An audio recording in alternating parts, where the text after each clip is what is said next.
All right, let's talk about life, liberty, and the pursuit of happiness and American greatness with Senator Joni Ernst of the great state of Florida.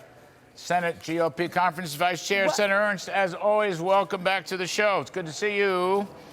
Hey, Larry. I'd like to correct you, though. It's not Florida. It is Iowa. Did I say Florida? I take it back. I don't know why. It's nothing wrong. Iowa, nice. We always like Iowa. Can I just ask you just quickly, because we're talking about a lame duck spending spree and an omnibus bill. The Heritage Foundation is out with an analysis that says if there's an omnibus, Senator, it would be $1.9 trillion, which is what it was back in March of 2021 when 40-year inflation was launched. But it actually could be even more than that if they put in stuff from pensions, COVID, tax loopholes. And the budget numbers just came out today for the month of December in the new fiscal year, and they're running $55 billion above last year. We could be ready for a $2 trillion budget deficit again. I mean, is there something we can do not to have this lame duck spending spree? Well, Larry, we haven't even seen text on any sort of bill.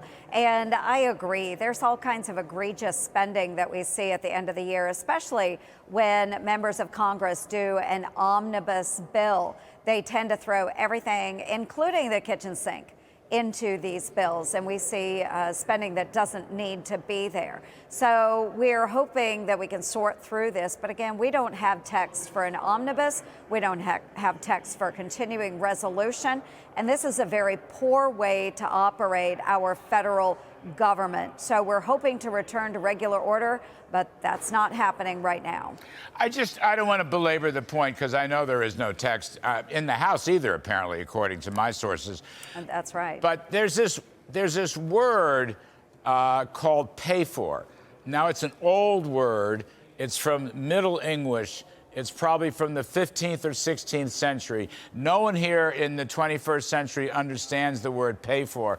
But is it not possible, if you're going to spend $1 someplace, you could cut $1 someplace else? Or have we completely lost that from our vocabulary?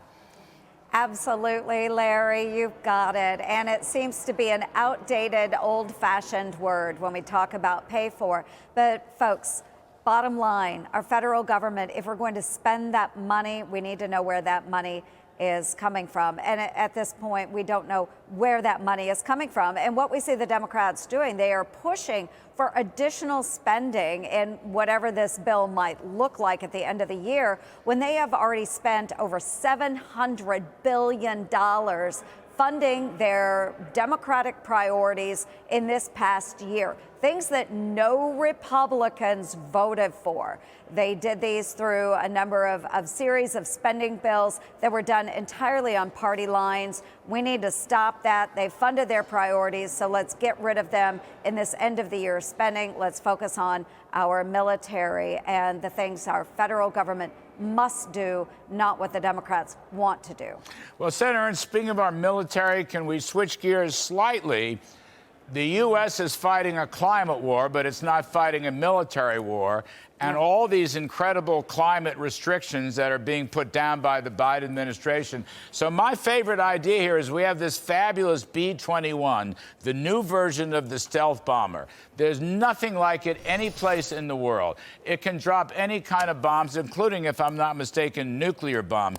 But the trouble is it's going to have to be powered by windmills, or by solar, or maybe by AAA, you know, those flashlight batteries that you probably have in the top drawer of your desk, because they won't let us use oil and gas or any fossil fuels. What do you make of this climate war rather than a military war?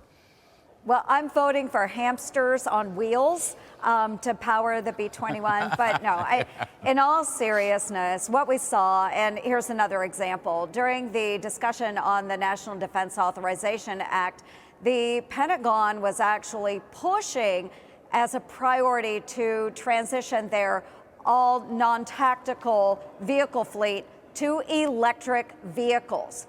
This is what they're focused on, instead of ensuring that we have the most lethal fighting force on the face of the planet. We need to take a step back and make sure that we are funding lethal priorities. We need to make sure that we're outfitting our men and women with the latest and greatest. So if we send them to war, they come home safely. We need to make sure that we are actually able to recruit and retain members. These are all things the DoD has not focused on. Instead, they are focused on a climate agenda. Yeah, a climate agenda, a woke agenda, almost everything but a military agenda. I get that. Yes.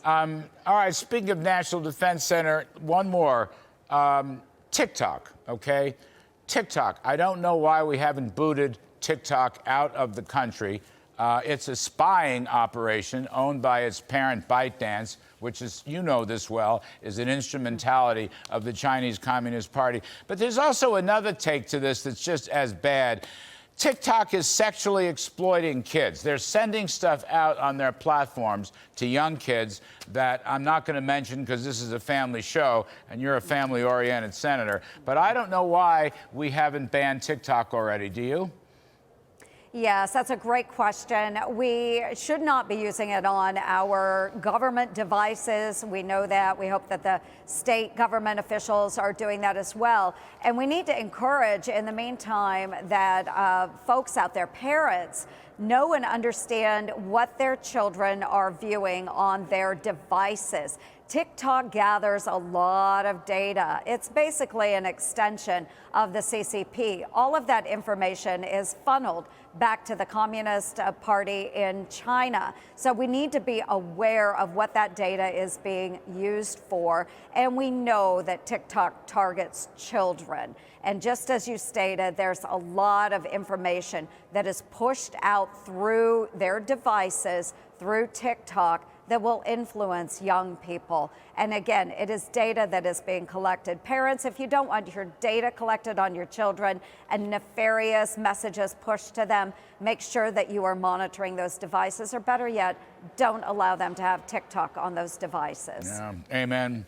Senator Joni Ernst from Iowa, totally appalled. I don't know where Florida came from. Iowa, it's a great state. Iowa, nice.